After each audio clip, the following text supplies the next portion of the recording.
Hey everyone, welcome to my YouTube channel eagle eye on chart.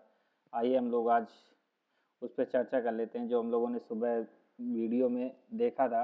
उस पर चर्चा की थी कि बैंक निफ्टी आज 4 दिसंबर को कैसे मूवमेंट दिखा सकता है। आई थिंक 80-90% एक्यूरेसी के साथ हुआ ऐसा ही मूव दिखाया था, और उसके पर्दे के पीछे की क्या क्या कहानी थी, क्या क्या कैरेक्टर थे, और उनमें कौन कौन सा कैरेक्टर मेन रोल प्ले कर रहा था, उन पे भी चर्चा की थी हम लोगों ने। उसको डिस्कस कर कर लेते हैं कि वो क्या वाकई वैसे ही मूवमेंट आया, उसी प्रकार से मूवमेंट आया। तो हम लोग देखते हैं बैंक निफ्टी। जैसा कि आप लोग पहले भी देख चुके हैं, ये लाइंस यथावत सपोर्ट रेजिस्टेंस की जो हम लोगों ने ड्रा की थी, आज भी वैसे ही है। और ये समथिंग समथिंग 2 वीक्स से ये वहीं पर हैं, और ये हमारे लिए आज भी अच्छा सपोर्ट कर रहे हैं हमारी ट्रेडिंग स्ट्रेटजी में। ठीक है, फर्स्ट ऑफ ऑल हम लोग चलते हैं 30 मिनट के चार्ट पे और डिस्कस कर लेते हैं कि हम लोगों ने क्या सुबह कमेंट्री की थी। सुबह कमेंट्री ये की थी, कल भी की थी कमेंट्री, कि हम लोग को अगर इसका रेजिस्टेंस ब्रेक करना है तो पहले इसके आसपास एक्यूमुलेशन होना चाहिए। प्राइस का एक्यूमुलेशन हुआ, ये देखिए कल इसने 1 घंटे ट्रेड के बाद कितना यहीं पर एक्यूमुलेशन किया, इसी जोन पर। जो ये दो लाइनें हमारी, इसी रेंज में इसने अपने आप को एक्यूमुलेट किया, पावर जनरेट की है। यहाँ पे पावर जनरेट की, तो यहीं से कल एक उम्मीद जगी थी कि अब इसमें फर्दर मोमेंटम अपसाइड का बाकी है, और ये यहीं से स्ट्रांग होना स्टार्ट कर दिया था। ठीक, आज मॉर्निंग में little bit gap up opening होती है। गैप अप ओपनिंग के साथ इस रेजिस्टेंस को भी निकालता है। निकालने के बाद यहाँ पर होल्ड करता है। जो पिछला रेजिस्टेंस था, ये लाइन जो हम लोगों ने ड्रा की थी, एक्चुअल में ये डेली टाइम फ्रेम पर हम लोगों ने ड्रा की थी, और आप ये देख पा रहे हैं, ये रेजिस्टेंस था। ठीक है, और ये रेजिस्टेंस को ब्रेक करके ये ऊपर गया। ऊपर जाने के बाद सस्टेन किया। सस्टेन करने के बाद आप देख पा रहे हैं कहानी कि प्राइस अपने आप को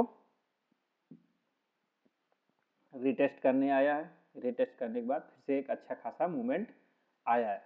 आइए जानते हैं इसके पर्दे के पीछे की कहानी क्या है, ये ऐसा मूवमेंट क्यों आया। उसके मेन पार्ट HDFC में आते हैं। हम लोगों ने चर्चा की थी HDFC के मूवमेंट के बारे में। ये जो लाइनें हैं, इन पे भी खूब चर्चा हो चुकी है। अब आपको अगर इसके विषय में, प्राइस एक्शन और साइकोलॉजी के विषय में देखना है, जानना है, तो आप पूरे वीडियो देखिए। आपको मैं प्रॉमिस करता हूँ कि आपकी कहीं ना कहीं साइकोलॉजी आपकी अच्छी होती जाएगी। जैसे जैसे आप वीडियो को देखते रहेंगे, कंटिन्यू फॉलो करते रहेंगे, आपकी साइकोलॉजी स्ट्रांग होती जाएगी। अब आप देखिए इस एरिया को, इस ट्रेंड लाइन के साथ वो चल रहा है। इसकी चाल है, यहाँ पर इसका बाइंग एरिया बन रहा है बार बार। 30 मिनट के चार्ट पर आइए देखिए, इस एरिया को इसने हाई ब्रेक किया। यही हम लोगों ने वीडियो में चर्चा की थी। अगर ये एरिया जाता है तो बैंक निफ्टी में अच्छा खासा मूवमेंट आएगा। अगर ये एरिया जाता है तो बैंक निफ्टी में अच्छा खासा मूवमेंट जाएगा। इस फोटो के साथ आप देख सकते हैं, कल की कमेंट्री है, येस्टरडे आप देख पा रहे हैं, ये येस्टरडे है। इन दोनों सर्किल के ब्रेक होने के पीछे की साइकोलॉजी को वीडियो में डिस्कस करेंगे। हम लोगों ने यही कहा था ना, और ये मूव फायर उसी में डिस्कस करेंगे। ठीक, यहाँ पर प्राइस कितना था, 1830 के पास प्राइस है हमारा, और अब आप देखिए कितना प्राइस है, 1856। ऑलमोस्ट ये 64 मार के गया है। और जब इसने 64 टच किया था, अब आप डॉट टू डॉट कनेक्ट करेंगे, ये यहाँ पर 64, इसका हाई क्या है, इस कैंडल को देखो, 64 यानी उसको टच किया, 1865 मारा। यहीं पर हम लोगों ने देखते जाना, एक कमेंट्री की थी, बिल्कुल ध्यान से डॉट टू डॉट कनेक्ट करते जाइए। टुडे, आज ये टुडे का है, प्रिडिक्शन है, ये आप ध्यान से पढ़िए। सभी बैंक में ध्यान ध्यान देना इनकी प्राइस में। अब HDFC यहीं पर होल्ड करना चाहिए। होल्ड मीन्स मतलब वहीं पर एक्यूमुलेशन, वहीं पर ऊपर नीचे 2-4 पॉइंट करना चाहिए, ठीक। और दूसरे बैंक थोड़ा पुश होना चाहिए। इसके पीछे का हम लोग साइकोलॉजी पे बात करेंगे। साइकोलॉजी पे इस वजह से बात करेंगे क्योंकि अब यहाँ पर लोग बुलिश हो जाते हैं और आ करके एकदम से ट्रेड में जंप करते हैं, फिर वो प्रीमियम डीके होता है ऑप्शन में, क्योंकि हम लोग बायर हैं, फिर वो सोचते हैं कि मुझे प्रॉफिट नहीं हो रहा। तो इसके पीछे का साइकोलॉजी देखिएगा, बहुत अच्छे से कनेक्ट करिएगा डाट को, ठीक। हम लोगों ने कमेंट्री की है 11:12 पे, ठीक। यहाँ पर हम लोगों ने इस कैंडल पे कमेंट्री की, इस रेड कैंडल पे जहाँ पर ये कर्सर रखा हुआ है, और उसके बाद देखिए आधे घंटे वहीं रुका, फिर एक डिप हल्का सा आया 2-4 पॉइंट का, फिर ये वहीं एक्यूमुलेट किया, फिर से कुल मिलाकर उसी हाई की रेंज में ही रहा, उसी रेंज में रहा, ठीक। उसके बाद का अब हम लोग चर्चा कर लेते हैं ICICI बैंक की,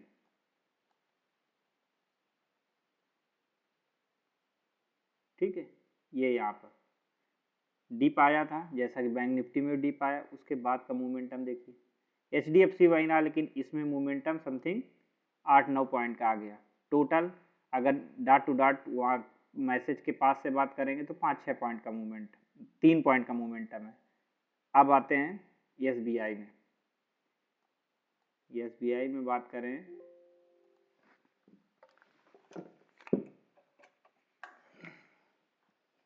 SBI में अगर बात करते हैं तो ये उस समय प्राइस था 855 के पास, ठीक है। 855 के पास प्राइस था, लेकिन अभी वहाँ पर मोमेंटम के समय मार्केट आवर में कहाँ तक गया, 864 तक गया। मतलब 8 से 10 पॉइंट का मूवमेंट आया, जो बाद में लीड किया। जो बैंक निफ्टी उस समय कमेंट्री के समय 53,150 था, और उसके बाद जब मूवमेंट आया है तो 53,300 प्लस गया है वो मोमेंटम, जबकि वहाँ पर HDFC बिल्कुल शांत था। तो हम लोग यहाँ पर जंप नहीं करेंगे, वेट करेंगे अपने टाइम पे आने का कि कहाँ हमको ट्राई करना है ऑप्शन बाई करने का। उसके पीछे की साइकोलॉजी को जरूर फॉलो करेंगे। SBI ये रहा, ICICI रहा। मतलब बाद में जो बैंक निफ्टी को पुश किया है, इस हमारे मैसेज को डिकोड आप करिएगा, आप समझिएगा डॉट टू डॉट इस मैसेज के पीछे की कहानी ICICI और SBI ने लिखी हुई है, और HDFC वहीं पर शांत था, ठीक है। और ये हम लोगों ने एक ये ट्रेड दिया था 52,800 का, आज उसका टारगेट हिट हो गया। हम लोगों को 1150 का टारगेट था, आज वो 1225 समथिंग कुछ हाई आज का मारा है। उसके पीछे का हमारा सिनारियो यही था। HDFC, ICICI, SBI, कोटक वगैरह के जो मूवमेंट थे, उसका कैलकुलेशन करने के बाद हम लोगों ने एक मूवमेंट निकाला था। हालांकि ये जब दिया था उस दिन से आज तक, उस दिन से लेकर आज तक थोड़ा सा टाइम डिके हुआ, अदरवाइज ये मेरे ख्याल से 1300 तक जाना चाहिए इस तरह के मूवमेंट में, लेकिन वो 1250 की प्राइस में ही आज हाई मारा। कोई बात नहीं, चलेगा। तो ऐसे ही आप लोग बने रहिएगा, ठीक है। और अगर वीडियो अच्छा लगे तो नेक्स्ट वीडियो ज़रूर देखिएगा। Thanks for watching.